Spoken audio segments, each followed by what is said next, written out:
Another year, another Call of Duty, and another Black Ops game, not even a year after the last one. The open beta has just concluded for Black Ops 7, a game that came to the party expecting to be hyped and instead finds itself becoming the breaking point for the long-running series. With a worthy competitor finally putting the pressure on, Activision have scaled back their manipulative matchmaking. But are these efforts to win back their players too little, too late? Today's video will be my final thoughts on the open beta of Call of Duty Black Ops 7 and the implications on the future. And where better to start than skill-based matchmaking finally getting removed. That's right, a new playlist got added halfway through the beta, at the beginning of the open beta basically, called the Open Moshpit, where skill was minimally considered.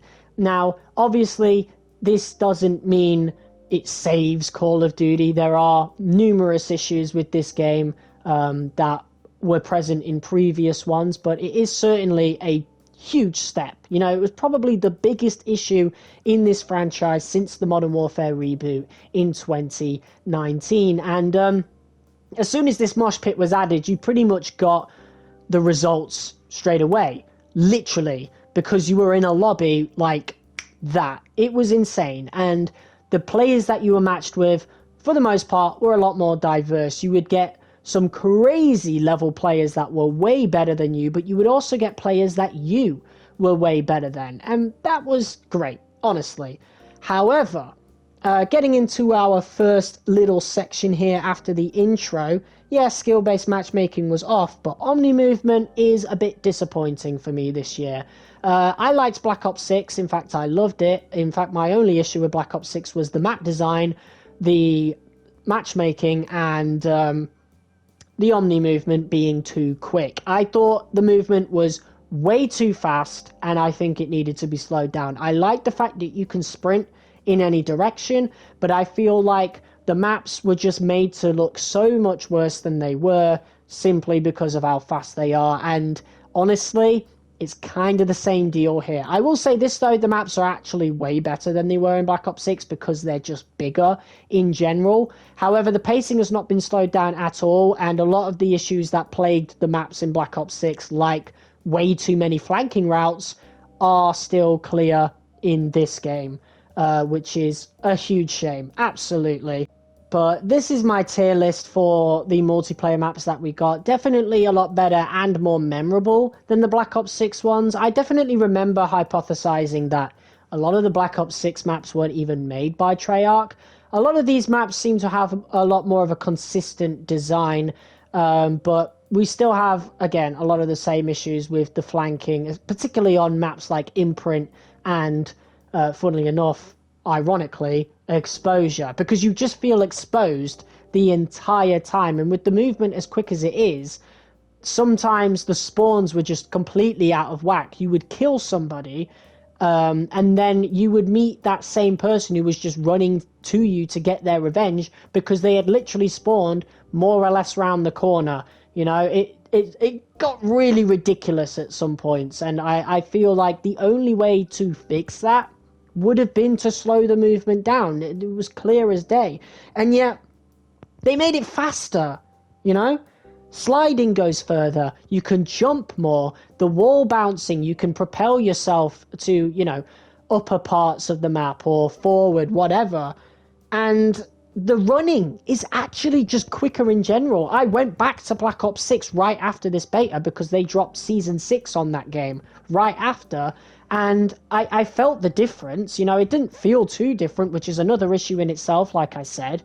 The fact of the matter is, the point I'm trying to get to here is I ended up burning out on Black Ops 6, not just because of the matchmaking, but just overall how the game was paced. I've always preferred Treyarch's pacing, like fast pace, over what Infinity Ward would offer, which very sluggish and tactical, like they love to say. It's just a campy game. Infinity Ward make campy games. I hate them. They don't take criticism. Treyarch does, or at least I thought they would, but they didn't seem to have taken much of that criticism going into this one in terms of just the overall pacing, because all of the game is engagement optimized, you know? The real matchmaking term was not really skill-based matchmaking. It was easy to say that, and that's what everybody ran with, but any deeper research into it just showed that it was even worse than that. It was even more aggressive, more manipulative than that. It was engagement-based optimization, like matchmaking, whatever. And it wasn't just reflected in the matchmaking, it's also reflected in the time to kill, it's reflected in the time to get to firefights across the map. It's reflected in the amount of flanking spots there are. Just in this spot alone, there's like 3 different flanking spots where a person can get hit running through that particular street, you know? And don't even get me started on this crossroads. There's 2 windows up. I mean, this is basically like a nuke town area without the big bus in the middle, because the big destroyed train in the middle is largely off to the side. You know, you're a lot more exposed in the middle of Toshin than you would be in Nuketown. And this is one of the better maps in the game. And there are problems like this across all of the maps except Blackheart. I feel like Blackheart is the most constricted map, and by design is the best one.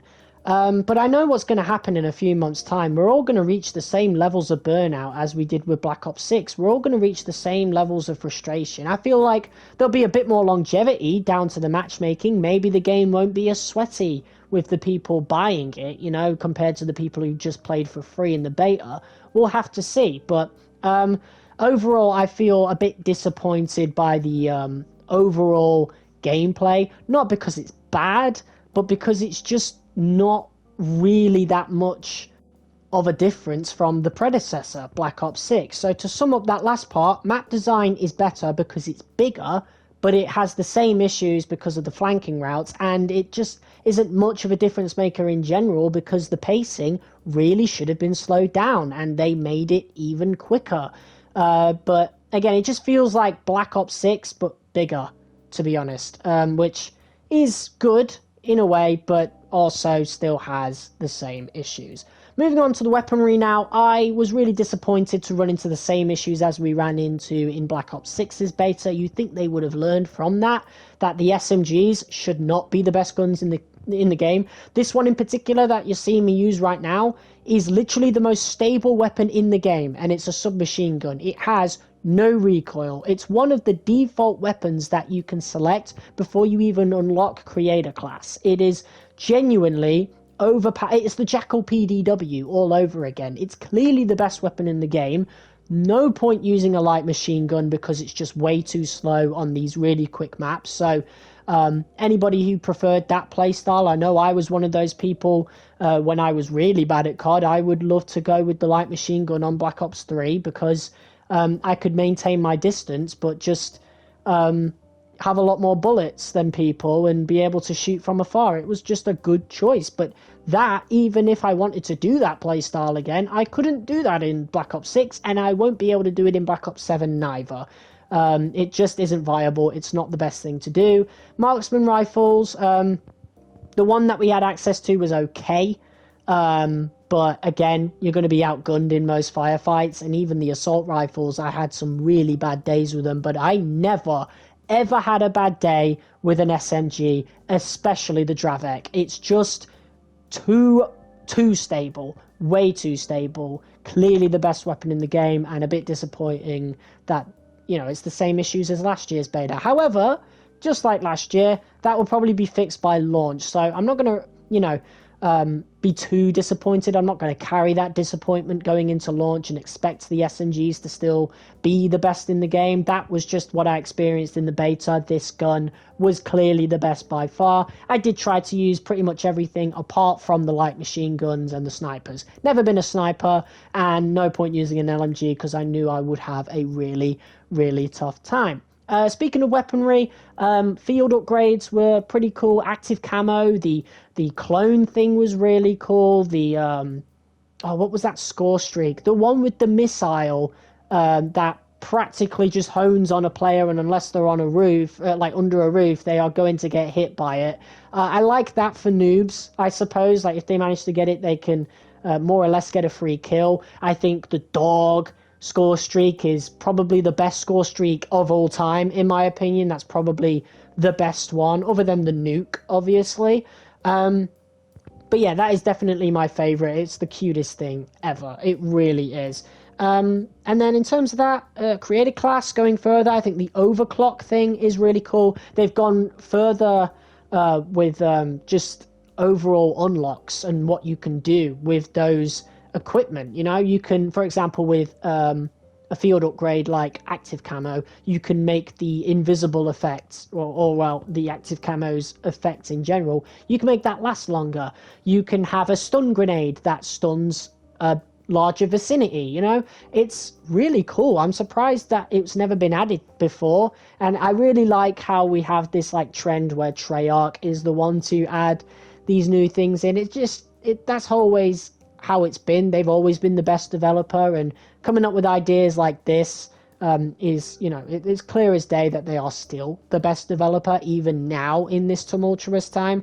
But I think that's it for weaponry. Oh yeah, the perk system has been expanded. So last year you had this thing where if you matched all 3 colors you would get a bonus. Now you can match 2 colors and another one, and you would have a variant, like an extra perk thing, like scout or operator or whatever it is, where it would kind of be a mix of the two, and you would get a different perk regardless of that. So that's really, really cool. So now you don't have to match all 3 to get a bonus. You just have to match 2 and still get some sort of bonus. I think that makes it a lot more fair for people that want to be a bit more diverse with their perks. That can only be a good change, and all this is going to be great mixed with the open matchmaking, because we've got more diverse movesets and more diverse players. So before in Black Ops 6, it probably wasn't uncommon to run into the issue, or well, not just Black Ops 6, but pretty much every COD since NW19, it probably wasn't that uncommon to run into the people using the exact same strategies as you would,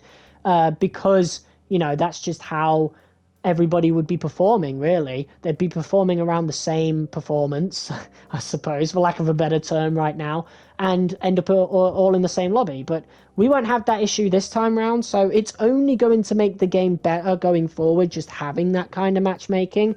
And for that reason, I am very much looking forward to Black Ops 7 over, you know, what it would have been had the skill-based matchmaking stuck around. But that's pretty much it. I enjoyed it at the end of the day, but like I said earlier, I feel like I'm going to burn out on it for much the same reasons. For me, skill-based matchmaking was never that big of a difference maker for me personally, because I was just trying to get my headshots, man. If I got a few headshots a game and got further and further towards my camos, I was absolutely fine. I had a few bad games, don't get me wrong, but I just quit and reload another one, you know? But what really hurt was just the overall pacing of it, and the amount of flank routes that people had, you know, and that's why people would end up flocking to maps like Stakeout. The reason Stakeout is so famous is because there is no flanking route. There's one flanking route, but everybody knows about it, you know, so it technically is just a 3-lane map with no flanks at all, other than that little vent, I suppose. And overall, that's why people really liked Stakeout, because it was predictable. And I think a lot of people, including myself, want more predictable maps. You know, we want more basic maps. We don't want ones where we've got to think of, oh God, this person's southwest of me, I've got to keep an eye on the corner in the northeast, you know? Because there's so many flanking spots, there's so many different directions that you can go and get shot from. You're just worrying about all of that and just dying from, you know, every kind of direction going into the same sort of area, you know? I feel like we just need to reel it back a bit, certainly reel back the movement, you know? I feel like if Black Ops 8 is going to follow this whole Omni-Movement thing, and they're going to keep it, because apparently Modern Warfare 4 won't. So if Black Ops 8 does that, or hell, I wonder if they could slow it down in this game. I really hope they could. I think they can. So I really hope they do that. But if they don't, if they want to stick to their vision, then please, please, please, please, please slow it down in future, because this is too fast, and I'm going to be complaining about it for a second year in a row. All in all, let's talk about the other elephant in the room, and that is Battlefield 6. I'm personally not interested in it at all. I think it's so strange that people are so hyped about it, but I also think, well, I know, regardless of what I think about it, it really is going to affect Black Ops 7 as a whole. Call of Duty has never been in a more dire situation, unfortunately. Well, now they are, and it is promoting change. So thanks, Battlefield, for that.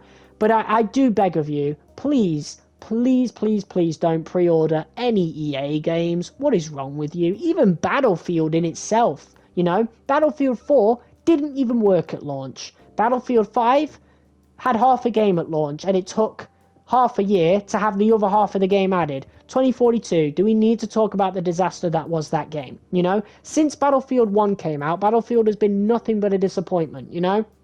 So, I don't know why people found it so easy to flock over after one good game. It should have been one of those things where you didn't pre-order, you waited till the game came out, saw how good it was then, and then got it. Because, you know, October 10th is coming up now. By the time I put out this video, it will be October 10th, but I think I'll have this video out just before that game launches. That game could be disgustingly broken, and it might not work the same way Battlefield 4 did, you know? And you've all done it to yourselves by pre-ordering and falling for EA again. I don't think that'll be the issue because, quite frankly, Battlefield 6 in itself is in a make or break situation, in a breaking point situation, but the fact of the matter is, it doesn't matter because Call of Duty has messed up so bad that Battlefield has literally gotten a free pass, a ticket out of jail, so to speak, you know, where people have erased the past because they're so desperate to have a competitor to Call of Duty, to have something other than this manipulative matchmaking that we've had with this franchise recently. And I think that's a shame because people should have been more cautious. But yeah, it is what it is. I'm happy we've got a competitor because already things are being changed for the better in Call of Duty. And maybe, fingers crossed, Modern Warfare 4 Infinity Ward might actually make a good game next year. We'll see. But that was my thoughts on Black Ops 7. I will be playing this game all year, mainly the campaign. I'm really looking forward to that. I might have a go at zombies. I might have a go at it. We'll see how the camo grind goes for the other two modes. If they go well enough, then maybe I'll start trying to grind zombies and see what happens there. But yeah, I'm mostly going to be focused on the campaign. When the game comes out, we'll be streaming that. I'll be recording and editing most of my multiplayer episodes though, because if Black Ops 6 was anything to go by, people don't really care about Call of Duty streaming, so I just won't do that anymore. But yeah, that's it. Cheers for watching, guys. Let me know what you thought of the Black Ops 7 open beta below. Let me know if you're getting the game, and I will see you guys very, very soon with some more Black Ops content. Till next time, peace.